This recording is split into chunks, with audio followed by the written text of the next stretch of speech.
saja sejam. Jadi ini nak memahamkan tu memang susah, ya.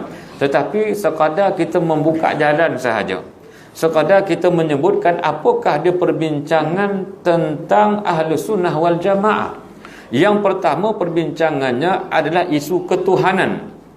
Bagaimana dia membahaskan? Yang pertama perbahasannya adalah Allah itu bukannya objek. Allah itu tak sama dengan makhluk. Dia bukannya jisim, dia bukannya jirim, dia bukannya jauhar yang perlu kepada ruang. Allah tak perlu kepada ruang.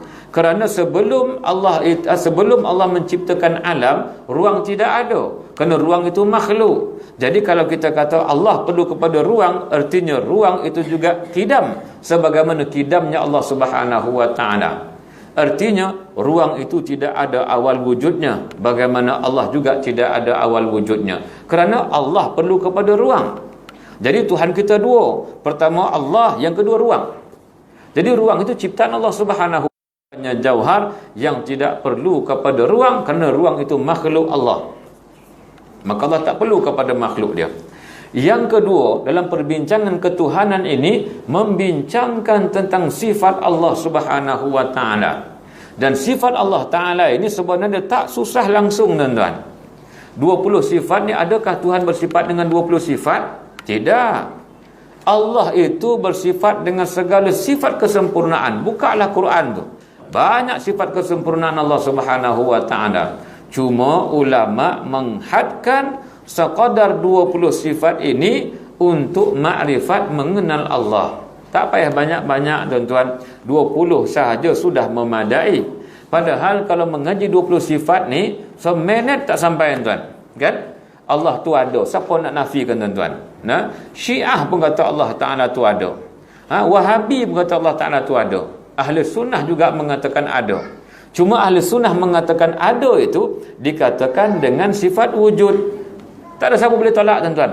Menolak kewujudan Allah kufur. Tak kira daripada siapa pun datang dia. Sama ada daripada Syiah ke, daripada Mu'tazilah ke, Murji'ah ke, Wahabi ke, siapa sahaja, menolak kewujudan Allah kufur. Allah Ta'ala itu adakah ada permulaan wujud dia? Tidak ada permulaan wujud. Kerana Allah itu dia menciptakan dan dia bukan diciptakan. Kalau Allah ada permulaan wujud, maka tak dapat diterima akal. Sesuatu yang asal tidak ada, kemudian ada, tapi tidak ada pencipta dia. Maka dengan sebab itu, Allah itu tidak ada awal wujud. Maka apakah nama bagi sesuatu yang tidak ada awal wujud? Dikatakan qidam. Kemudian Allah Ta'ala itu adakah nanti akan binasa, akan mati? Tidak akan mati. Tidak akan binasa. Maka apakah bahasa yang nak kita gunakan Allah tidak binasa itu? Perkataannya baqa. Kalau siapa menafikan Allah Ta'ala itu tidak binasa, maka kufur. Sekalipun daripada Syiah ke, Wahabi ke, Murji'ah ke, Ibadiyah ke, apa jua jenis fahaman dia, menafikan Allah Ta'ala tidak binasa itu menjadi kufur. Tetapi ahli sunnah mengatakan sifatnya adalah sifat baqa. Kalau begitu, syurga juga tidak binasa, malaikat tidak binasa, kursi tidak binasa, malaikat yang menanggung arasy juga tidak binasa. Manusia ini rohnya tidak binasa. Al-Quran menyebutkan khalidina fiha abada. Mereka kekal selama-lamanya di dalam syurga Allah Subhanahu wa taala. Kalau begitu makhluk juga baqa, kan? Tak, makhluk tidak baqa. Makhluk itu dikekalkan oleh Allah. Dan kekalnya makhluk, kekalnya Allah tidak sama. Sebab itu dikatakan Allah itu mukhalafah lil hawadis. Tak sama dengan makhluk dia. Walaupun syurga kekal, walaupun ruh itu kekal, walaupun neraka itu kekal, tetapi kekalnya mukhalafah lil hawadis, tak sama. Allah tak perlu kepada makhluk dia. Dan adakah Tuhan ni 8? Tuhan tu satu. Maka apakah nama dia? Apakah nama sifat? Sifatnya nama wahdaniyah. Dan Allah yang esa ini, dialah menciptakan alam ini dengan sifat kudratnya. Dan alam yang diciptakan begini hebat, itu kehendaknya. Dan kemudian adakah diciptakan ini? Allah tidak mengetahuinya dalam sifat ilmunya. Allah itu maha hidup dan segala yang ada di dalam alam ini Allah melihatnya, Allah mendengarnya. Dan segala yang kita lakukan ini merupakan perintah yang datang daripada Allah dengan kalamnya. Habis sifat 20 tuan-tuan. 20 sifat selesai sudah. Minit kita belajar. Sebenarnya tak lama. Tetapi orang dia memomokkan pengajian sifat 20 ini nak moyangkan payah. Kemudian eksklusif pula tu ustaz-ustaz je, dan ustaz yang mengajar tu bukan nak bagi orang faham, nak bagi orang tak faham, kata dia. Padahal sifat 20 tuan-tuan, kami senang sifat, ya. Inilah cara paling rendah orang yang tidak ada pendidikan pun dia boleh mengenal Allah Subhanahu wa taala. Tuhan dia mesti ada. Tuhan dia bukan diciptakan. Tuhan dia tu tidak akan binasa sampai bila-bila. Tuhan dia sembah tak sama dengan makhluk dia. Allah tak perlu kepada yang lain. Tuhan dia esa. Tuhan dia maha berkuasa menjadikan alam ini. Dan segala dijadikan itu berdasarkan kehendak dia. Dan setiap sesuatu ini dalam ilmu Allah Subhanahu wa taala. Allah mendengar, Allah melihat, dan Allah menyampaikan arahannya dengan kalamnya. Selesai masalah. Tu je. 10 saat lebih kurang. Habis sebab 20. Tapi ulama membahagikan nafsiyah, salbiyah, ma'ani dan juga ma'nawiyah. Dan perinciannya tuan-tuan kena belajar. Dan belajar berkenaan dengan sifat ma'ani, sifat ma'nawiyah, nafsiyah, sifat salbiyah, pecah-pecahan dia, ta'aluk dia tidak wajib sama sekali.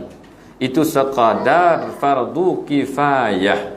Artinya dalam kawasan kita ini kena ada seorang yang tahu perbincangan dan perbahasannya. Bukan semua orang tuan-tuan. Tuan-tuan sekadar wajib tahu Allah itu ada. Dia tidak diciptakan. Dia tidak akan binasa. Dia tak sama dengan makhluk dia. Allah tak perlu kepada makhluk dia. Allah ni pula dia esa. Allah tu maha berkuasa. Dia maha berkehendak. Dia maha mengetahui. Dia hidup. Dia mendengar. Dia melihat. Dan dia berkata-kata. Selesai masalah. Apa dalil dia? Dalilnya adalah alam ini menjadi dalil Allah itu bersifat dengan wujud kidam sampai kepada kalam. Baik. Dan kemudian berkenaan dengan ilahiyah juga tentang nama-nama Allah, ialah nama-nama yang telah ditetapkan oleh Allah Subhanahu wa taala di dalam Al-Quran dan hadis Nabi sallallahu alaihi wasallam, dan juga perbahasan berkenaan dengan ketuhanan juga menyentuh tentang qada dan qadar. Itu perbincangan yang pertama. Habis perbincangan yang pertama, iaitu perbincangan ahli sunnah adalah membincangkan tentang ketuhanan yang dikatakan sebagai al-ilahiyah. Yang kedua, perbincangannya berkenaan dengan kenabian atau an-nubuwat, berbincang berkenaan dengan sifat yang wajib ada bagi rasul dan nabi. Kita kata Nabi itu mestilah seorang yang benar. Nabi itu mestilah seorang yang amanah. Nabi itu mesti seorang yang menyampaikan. Dan Nabi mestilah seorang yang cerdik. Maka lawan daripada sifat ini, tidak ada langsung pada Nabi itu sifat pembohong, pendusta, tidak ada. Sifat tidak amanah, tidak ada pengkhianat. Dan Nabi tidak menyembunyikan apa jua yang disuruh oleh Allah Ta'ala menyampaikan. Dan Nabi itu pastilah seorang yang cerdik. Habis perbincangan tentang kenabian. Dan yang ketiga berkenaan dengan perbincangan tentang as-sam'iyyat, iaitu perkara-perkara yang kita dengar daripada Al-Quran, daripada sunnah, yakni daripada hadis Nabi sallallahu alaihi wasallam. Tentang apa tuan-tuan?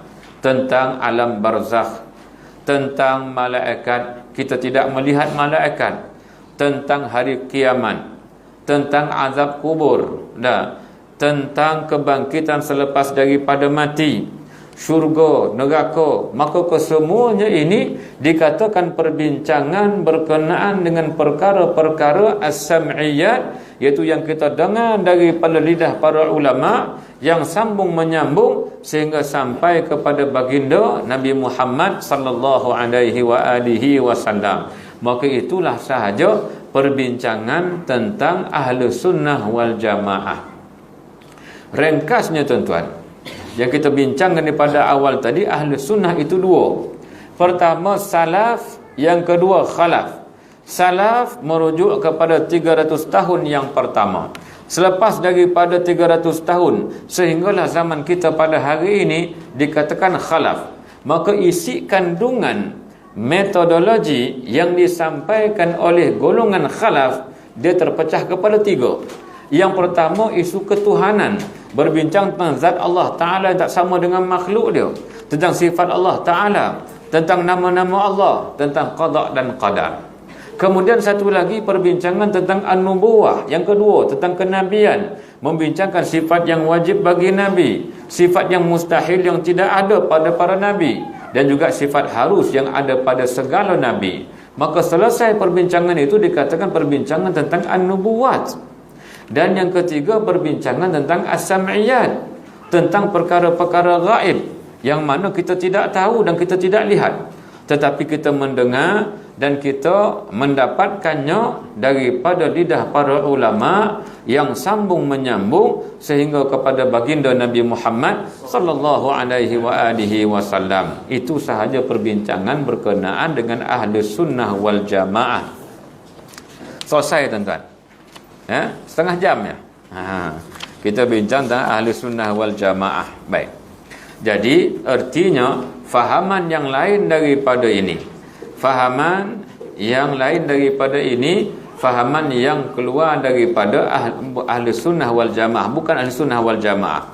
Mereka yang mengatakan Allah sama dengan makhluk, mereka yang mentashbihkan Allah, mereka yang menjisimkan Allah subhanahu wa ta'ala, itu bukan fahaman ahli sunnah wal jamaah. Mereka yang memasukkan satu puak yang bernama imam-imam Syiah dalam kewajipan beriman atau dikatakan imamiyah, itu merupakan golongan yang tertolak. Itu bukan ahli sunnah, itu Syiah.